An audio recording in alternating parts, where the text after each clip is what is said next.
کہ اس پر جو 1000 روپے قرض ہے اس کے ہم دونوں مل کر کفیل بنتے ہیں. اب دونوں کفیل بن گئے اور دونوں کفیل آپس میں ایک دوسرے کے بھی کفیل بن گئے. پھر ان میں سے ایک نے ادا کر دیا. مثال کے طور پر 1000 تھا تو اس نے ادا کیا 500. تو 500 میں سے وہ 250 روپے اپنے دوسرے ساتھی سے جو اس شخص کا بھی کفیل ہے اور آپس میں ایک دوسرے کی بھی کفیل ہے تو وہ دوسرے ساتھی سے 250 روپے اصول کرے گا.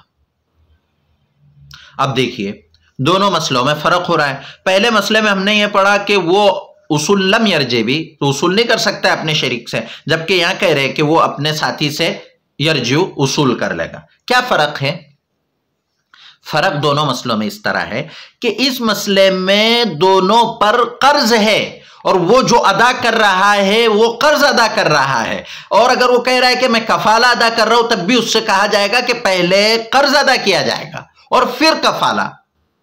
آدمی پہلے اپنی ذمہ داری سے سبکدوش ہوگا، اس کے بعد دوسرے کا ذمہ دار بنے گا. اب یہاں پر پہلے سے وہ خود مقروض ہے اور کسی اور مقروض کا کفیل بن رہا ہے تو اس سے کہا جائے گا کہ پہلے اپنا قرض ادا کرے. اور یہاں پر دونوں شخص ایک آدمی کے کفیل ہوئے لیکن ان دونوں پر قرض نہیں ہے بلکہ وہ تو اس آدمی کے کفیل بنے ہیں. اب جب ان میں سے ایک ساتھی ادا کر رہا ہے تو وہ کفالے کا ہی ہے، قرض کی قیمت نہیں ہے، لہذا جب وہ ادا کر رہا ہے 500 تو وہ اپنے ساتھی سے 250 روپے اصول کر لے گا، اس لیے کہ یہاں قرض نہیں ہے. وہ جو کچھ ادا کر رہا ہے وہ صرف کفیل بن کر اس کی قیمت ادا کر رہا ہے جو مکفول عنہ پر قرض ہے. ولا تجوز الكفالة بمال الكتابة سواء حر تكفل به او عبد. اور کفالہ جائز نہیں ہے مال کتابت میں، خواہ کفیل آزاد بنے یا غلام بنے. مال کتابت کی وجہ سے جو قرض آتا ہے وہ دین لازم نہیں ہوتا ہے، اور یہ مسئلہ ہم پہلے بھی پڑھ چکے ہیں کہ کفالہ اسی وقت صحیح ہوتا ہے جبکہ دین لازم ہو. اور یہاں جو کفیل بنایا چاہے آزاد کو بنائے چاہے غلام کو بنائے، دونوں صورتوں میں کفالہ جائز نہیں ہوگا. کیوں؟ اس لیے کہ مال کتابت اگر غلام ادا نہیں کر رہا ہے، مکاتب ادا نہیں کر پا رہا ہے تو وہ آقا کا غلام ہے، وہ ساقط ہو جاتا ہے. لہذا جب اصل پر یعنی مکاتب ہی پر قرض ادا کرنا لازم نہیں ہے تو اس کا جو کفیل بنے گا اس پر تو بدرجہ اولا لازم نہیں ہوگا.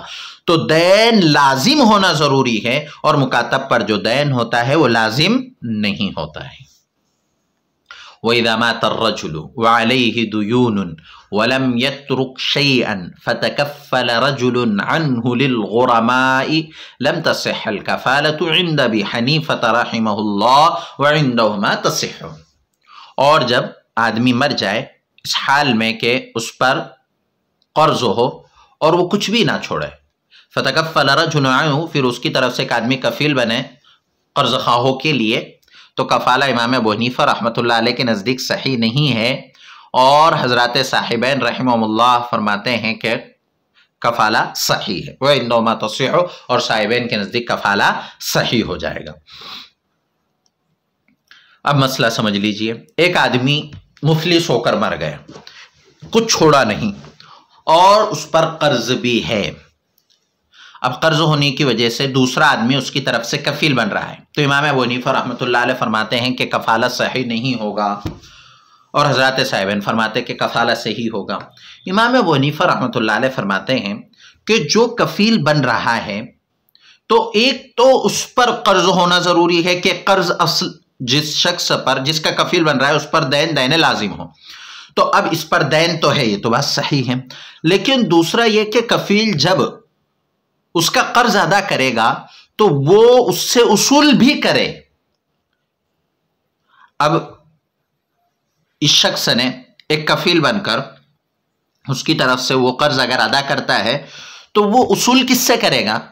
جبکہ جس پر دین ہے، جس کا وہ کفیل بن رہا ہے، وہ تو مر چکا ہے اور کچھ بھی نہیں چھوڑا کہ وہ اس سے کچھ اصول کرے. تو جب وہ اصول نہیں کر سکتا ہے تو کفیل بننا بھی صحیح نہیں ہوگا. ہاں یہ حوالہ ہو سکتا ہے کہ وہ اس کی طرف سے قرض ادا کر دے، اس کو کفالہ نہیں کہیں گے، اس کو حوالہ کہیں گے. کفالہ تو اس وقت درست ہوگا جب وہ قرض ادا کرنے کے بعد مکفول لہو کو قرض ادا کر دے گا تو مکفول عنہ سے اصول کرے گا، لیکن یہاں مکفول عنہ تو حیات ہی نہیں ہے، وہ تو مر چکا ہے، لہذا کفالہ کس سے ادا کرے؟ کفالے کی جو رقم ہوگی وہ کس سے اصول کرے گا؟ حضرات صاحبین فرماتے کہ صحیح ہے، اس لیے کہ اس کا اپنا مال ہے، اور جب وہ اپنا مال دے رہا ہے تو اس کا یہ کفالہ چونکہ دین لازم ہے، اور جب دین لازم ہے تو اس کا کفالہ صحیح ہو جائے گا۔ اور صاحبین فرماتے ہیں کہ جیسے ایک شخص کا انتقال ہو گیا، آپ صلی اللہ علیہ وسلم اس کی نماز جنازہ پڑھانے کے لیے گئے تو آپ نے فرمایا کہ تمہارے ساتھی پر قرض ہے؟ سب نے کہا ہاں اس پر 2 دینار قرض ہے۔ تو آپ صلی اللہ علیہ وسلم نے فرمایا آپ اپنے ساتھی کی نماز جنازہ پڑھ لو۔ تو حضرت ابو قتادہ نے کہا کہ اللہ کے رسول صلی اللہ علیہ وسلم اس کے قرض کا ذمہ میں لیتا ہوں۔ تو پھر آپ صلی اللہ علیہ وسلم نے نماز جنازہ پڑھائی۔ تو یہاں پر اس روایت میں دیکھیے حضرت ابو قتادہ رضی اللہ تعالیٰ عنہ نے اس قرض کا اپنے ذمے لیا اور کفیل بن گئے۔ تو آپ صلی اللہ علیہ وسلم نے نماز جنازہ پڑھائی۔ تو گویا حضرات صاحبین اس روایت سے فرماتے ہیں کہ یہاں دین کا کفیل بننا صحیح ہو گیا، حالانکہ ان کا انتقال ہو گیا تھا۔ تو اس میں ایک تو احتمال یہ ہے کہ وہ کفیل موت سے پہلے ہو چکے ہوں، یعنی پہلے ہی کفیل بن گئے ہوں، اور دوسرا یہ کہ یہ کفالہ نہیں حوالہ ہے۔ اس لیے اگر کوئی آدمی مر جائے اور اس پر دین اور کچھ بھی نہ چھوڑے تو قرض خواہوں کے لیے کفیل بننا صحیح نہیں ہوگا، امام ابو حنیفہ رحمۃ اللہ علیہ کے نزدیک، اور اسی قول پر فتویٰ ہے۔ اور حضرات صاحبین جو فرماتے کہ صحیح ہوگا تو پھر وہ کس سے اصول کرے گا؟ جو کفالے کی قیمت دے گا، جو قرض ادا کرے گا، تو اصول کرنا مکفول عنہ کا حیات ہونا ضروری ہے، اور یہاں مکفول عنہ بقید حیات نہیں ہے، تو یوں کہا جائے گا کہ کفالہ نہیں حوالہ ہے۔ اکتفی هذا الکلام، والسلام علیکم ورحمۃ اللہ وبرکاتہ۔